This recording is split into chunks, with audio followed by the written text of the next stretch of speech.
di video kami kelompok 5 mata kuliah Inovasi dan Desain Produk. Saya Divisi IP. Saya Risna Simarmata. Saya Ristina. Pada video ini, kami akan membahas pembuatan sabun mandi yang tujuannya adalah memenuhi tugas rekayasa ide mata kuliah Inovasi dan Desain Produk. Nah, sabun ini sendiri jika dilihat dari sudut pandang yang sedikit ilmiah bahwa sabun adalah campuran asam lemak dan alkali yang melalui proses purifikasi. Nah, sebelum masuk kepada proses pembuatan sabun mandi, yang pertama ada metode dasar dalam pembuatan sabun mandi. Ada 3 metode dasar untuk membuat sabun mandi. Yang pertama ada hot process atau HP, yang kedua ada cold process atau CP, dan yang terakhir ada metode melt and pour atau MP. Lalu yang kedua ada daftar istilah dalam pembuatan sabun mandi nih. Ada sponifikasi, lalu ada safe fluid, lalu ada trace, yang terakhir ada shoring. Next, yang ketiga ada safety gear atau alat pengaman pada saat pembuatan sabun mandi. Pertama, perlindungan untuk mata. Yang kedua yaitu untuk selalu menggunakan sarung tangan.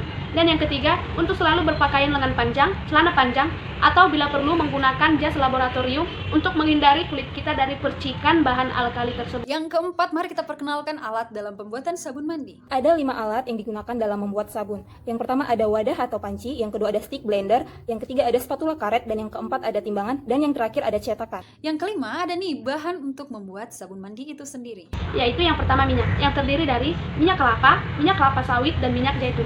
Yang kedua, bahan alkali atau natrium hidroksida, yang digunakan untuk membuat sabun batang. Yang ketiga, air, digunakan untuk melarutkan bahan alkali. Yang keenam, ada resep dasar dalam pembuatan sabun mandi. Apa aja sih resep dasarnya? Yang pertama, 150 gram atau 30% minyak kelapa. Yang selanjutnya ada 150 gram atau 30% minyak kelapa sawit. Masuk yang selanjutnya 200 gram atau 40% minyak zaitun atau pomace olive oil. Yang selanjutnya ada 145 gram air. Dan yang terakhir 72,5 gram NaOH. Yang ketujuh, mari kita masuk ke langkah-langkah pembuatan sabun mandi. Yang pertama, siapkan semua alat dan bahan. Yang kedua, tuangkan air ke dalam wadah dan timbang sesuai ukuran. Yang ketiga, ambil natrium hidroksida di tempat terpisah dan timbang sesuai dengan ukuran resep. Yang keempat, aduk sampai natrium hidroksida larut. Yang keenam, ketika suhu larutan natrium hidroksida sudah mencapai sekitar 30-35 derajat Celcius, tuangkan ke dalam minyak secara perlahan. Yang ketujuh, aduk secara terus-menerus menggunakan hand wicks sampai mencapai triage. Yang kedelapan, ketika adonan sabun sudah mencapai triage, maka hentikan pengadukan. Yang kesembilan, tuangkan ke dalam cetakan. Yang kesepuluh, tutup menggunakan kain bekas atau handuk bekas bagian atas cetakan. Yang ke-11, kemudian keluarkan sabun dari cetakan, dan yang terakhir sabun memasuki masa curing. Selanjutnya, kira-kira sabun seperti apa sih yang ingin dibuat atau diproduksi oleh kelompok ini? Kelompok kami bermaksud mengeluarkan terobosan terbaru dari sabun mandi ini sendiri. Tidak hanya dipandang sebagai alat untuk membersihkan tubuh di saat mandi, tetapi dapat juga dinilai lebih dari segi bentuk dan keunikannya.